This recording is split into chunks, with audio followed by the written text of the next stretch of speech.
we're gonna get. And if Daylong is ever freed, just know we were right, and we deserve top. Yep, that's the one. With that being said, quickly. OTS Pack 19 has been announced. Oh yes. Yeah, and we're gonna discuss it. It's out on Thursday, and I know there's a lot of people out there that aren't feeling this OTS pack, but I think there's actually a lot of interesting stuff in here that is worth just looking at. So I am once again going to share my screen so we can do this. So right now in the OTS pack 19, we have Ultimate Rare, Fallen the Valbez. Oh, I can zoom in even more. Fallen the Albez, Water Enchantress of the Temple, and Skill Drain. Thoughts? Uh, okay. Fallen out Albaz. I don't hate the reprint. It ultra rare for it. I mean, it works. There's also other rare. I mean, it has a secret rare. I think it does have super. I'm trying to remember. So I mean, ultra rare reprint.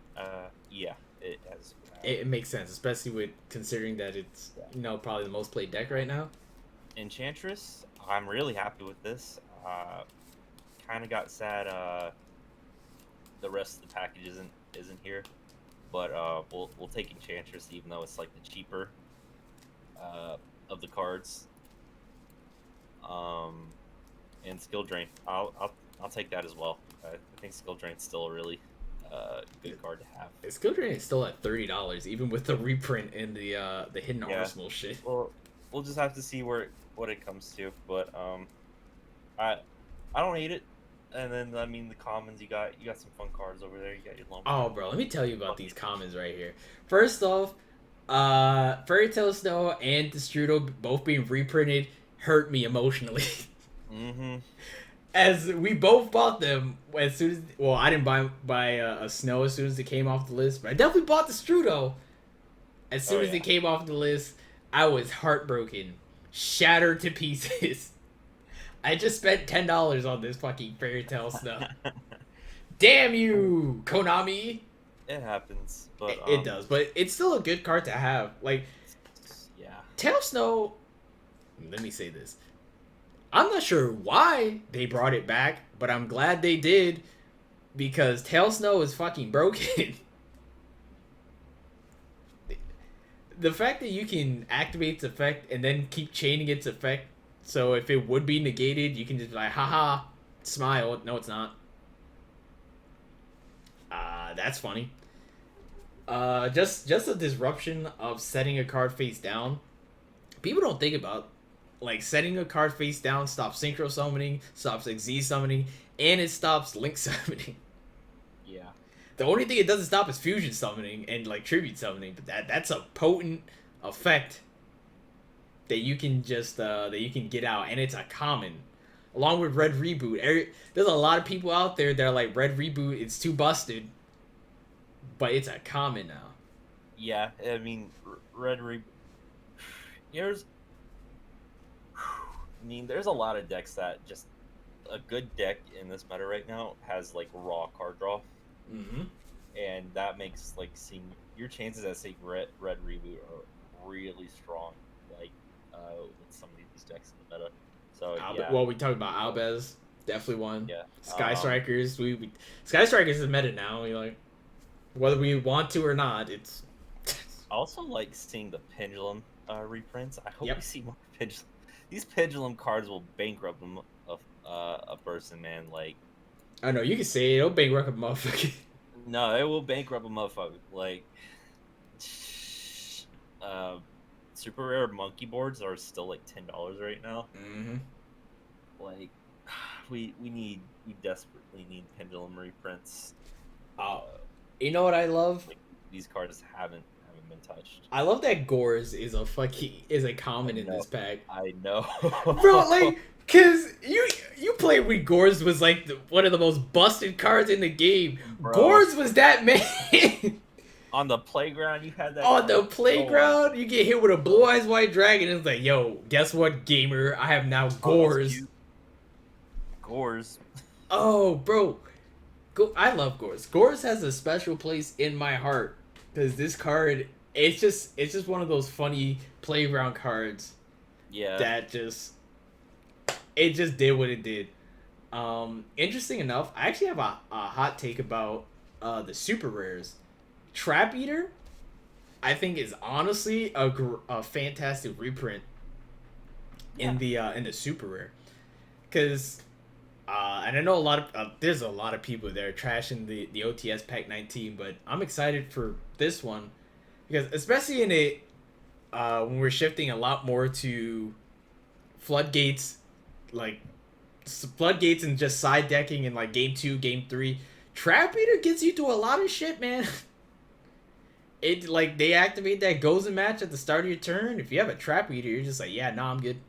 You're just like, nom nom. Right? And especially like I wouldn't suggest this for all you D-Link players out there, but like if you're running Chaos Space, Trap Eater is searchable now. All you'd have to do is just discard a light monster because you can't normal summon or special summon it. That's true, but Again, I wouldn't suggest that for like D-Link and all that, but again, that's just another option for you. And since Hulk isn't banned yet, that's a free Hulk and Firebrax right there that you really don't have to work for. And it gets rid of the control that your opponent might have. Like that's a slap in the face. I like Caius the Shadow Monarch. That's my favorite monarch in the game. That's my boy. Love that man to death. DD Birthmont. In the DD deck, I honestly think it's very underrated because you can. Birthmont lets you just augment levels to whatever you augment another monster's level to whatever you want. So if you got like Flame Genghis and you already used its effect, and then you can just augment another monster's level into a 6 and then overlay into High Wave King Caesar. So if your opponent activates any card or any effect really that special summons a monster, you can just negate it. yeah. So Birthmont being and Birthmont is pretty expensive. I think when I got mine it was about like $8, something like that. Because it's only been reprinted I think once. So that's another good reprint. Jane is another card. DD Jane de Art. It's common. It's fairly cheap, but most of it is common, so there's no real fancy looking Jean. And Jean's great. Rarity bump. So yeah, rarity bump. Forbidden Chalice. Chalice is gas. One. That is a big one. Chalice is a really good card. Time and time again. Mm-hmm. Plus, like it's pretty expensive even for commons. Like I think I paid $5 for common copies still. So seeing it at super rare is very nice. Yeah, it's a gas card. You give monster 400 attack points, but you just get to negate it as a quick effect. Yeah, very viable and very useful to say the least. Yeah. So also Performer Pal Odd Eyes Diffuser. Yes. Yeah. It's another good card. I actually was thinking about playing this in a there's a version of Predaplant where it's Pendulum Plant Fusion, and in the deck you'd run Odd Eyes Diffuser with some other stuff, but Odd Eyes Diffuser again, it's a good card that you'd love to see reprinted. And these two mysteries are two tokens. It's a slime token and a mass token. I would pull that up, but there's other things. I have a conspiracy theory ready and waiting. Oh, and I mean, part of mine is that they didn't want Sword Soul or they didn't want a Sword Soul or Brave token because of what just happened with when they banned. They banned Andre Torres for. I saw this a while back and I didn't think anything of it. He had a Sword Soul token, and he would apparently this is apparent. believe it. I don't know. This is all allegations. We don't know any yet. There's a rumor. I haven't looked too deep into it, but he'd show off a Sword Soul token, kind of just like have it on the side to like kind of like play mind games. Mm-hmm. And to get him to think he was playing Sword Soul. And I saw this like initially, and somebody was like, he could get banned for this. And then that's why people are saying he got banned. I'm like, man, if that's the reason why you got banned, A, you deserve it, and but, B, yo, that's funny. I'm saying that's funny more than anything. I don't really feel any way about it in particular, but yeah, that's apparently why we might have these two tokens that aren't Sword Soul or Brave. That could be a possibility for competitive reasons, but who knows? I mean, if anything, if they really care about for like comp reasons, they can just say, even though like it doesn't make sense on paper, like why would you print them if you don't want them to be used in competitive? But you know, Konami can easily say, yeah, like yo, the adventure or the Sword Soul token are banned for the time being in competitive play. That's like a soft way to deal with people like, haha, flashing my Sword Soul token. You think about what I'm playing, and then you know, do whatever. Like it's part of the mind games, of just like this card game, but at the same time, it's you cheese your opponent out. Like if you thought if you got your opponent to believe that you're playing Sword Soul and you're playing a completely different deck, it's no fault to them. There's no way they would have known until they actually played the game. But you kind of cheesed out a win, and whether you think that that's haha funny or you know you deserve it, it's up in the air. So that's one thing. I don't have feelings towards it, but yeah. So here's my other conspiracy theory. We have Hercules Beetle here and Kuwagata Alpha, which are both two materials to make the Ultimate Hercules Beetle, which is a super rare, in OTS Pack 18. Now, I see where you're going with this. Now, the only reason... I see exactly where you're going with this. Hey, yo, shut your ass up. Yo, shut up. Yo, shut your ass up. What you do, Ludi? Oh, man. And that is the Ultimate Beetle is one of the most common cards in one deck. There's only one deck that plays that card. Uh-huh. And it's, of course, you don't know them, you still don't love them because they're still a bit underpowered. The B Trooper deck. Whee! If I had the brr, I'd play it. I'd play the brr. Now, my conspiracy theory about both of these cards. First off, I think Konami, me personally, I talked to no one about this. I might have floated the idea to Austin, but this is me from my brain looking at what's these cards that are coming out. Okay. I think Konami is slowly trying to power creep B Trooper to be in a viable rogue deck category. Just against just a lot of these meta decks. Now, the reason why I say that is, first off, one thing that holds B Trooper back is it is an insect deck, and historically speaking, insect decks aren't really that great. You got a few outliers, like the contact cards. We all know about Max C, or I shouldn't say not the contact card. The C cards, we all know about, like Max C, Contact C, Retaliating C, all strong cards. But with them like really leaning into this this B Trooper meta, especially like in what I've been testing recently with like what is this? This is like Gachi Ballpark or what? Hold on, let me just find this card specifically, just so I know what the fuck I'm talking about. Where is it? There we go. Troop Star. So especially with giant ball part, the insect field spell, where if you would take any battle, if any player would take battle damage, you can just dump a level 4 lower insect monster. They don't take damage, or you or they don't take damage. That in combination with cards like Gookie Pole. Gookie Pole, by the way, this card is fucking stupid.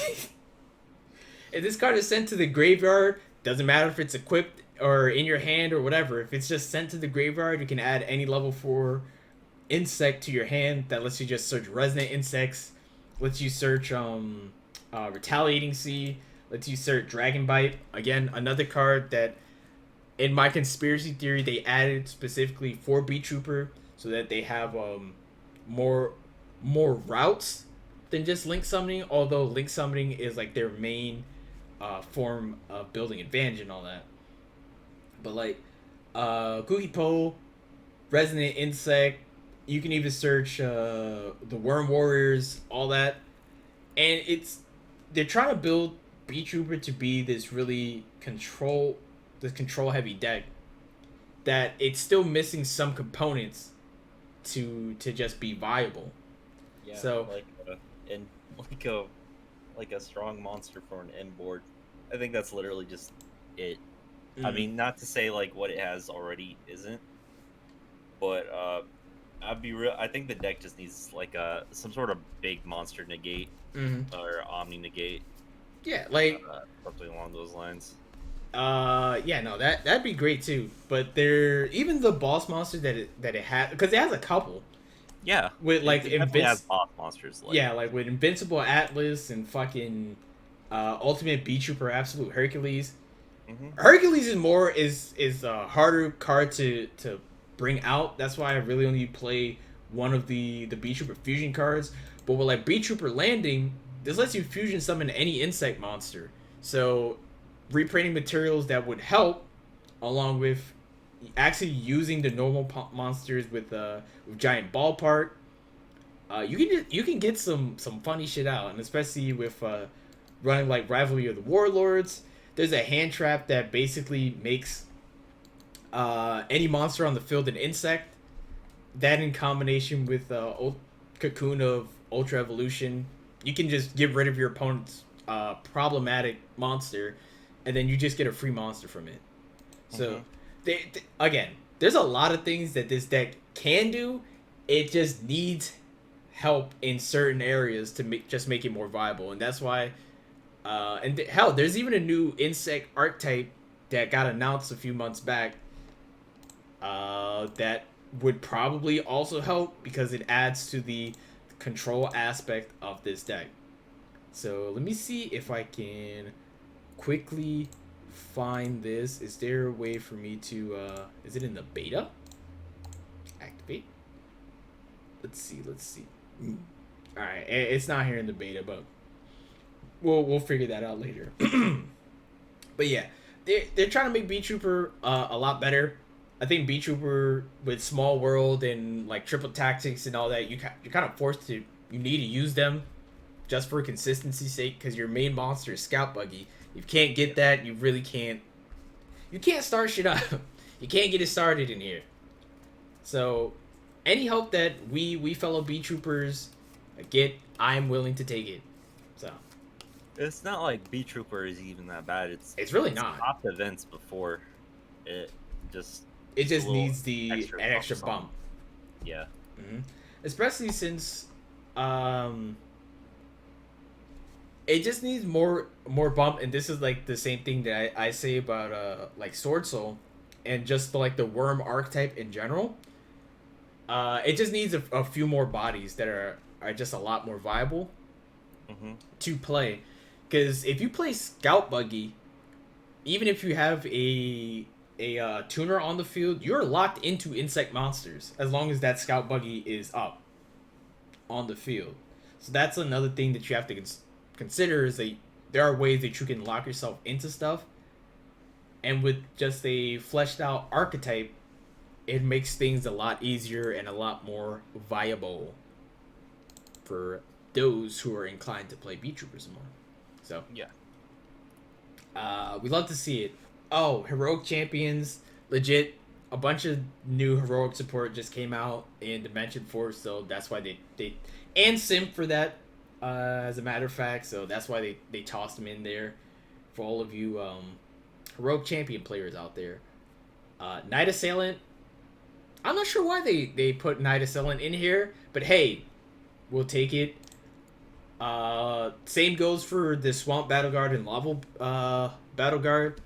New support got printed in Dimension Force. They're trying to, like, for people who want to build that. There you go. I know that's, again. Have fun. Yeah, just have fun. Sometimes when you go to locals, you don't want to. Well, you always want to win, but sometimes you just show up to have fun with a fun deck. Show up with something really stupid. And if it works, it works. So, that's it for OTS packs right now. I'm gonna let my man lead the way on this next topic, which is, drumroll please, Master Duel. Oh yes, Master Duel. Okay,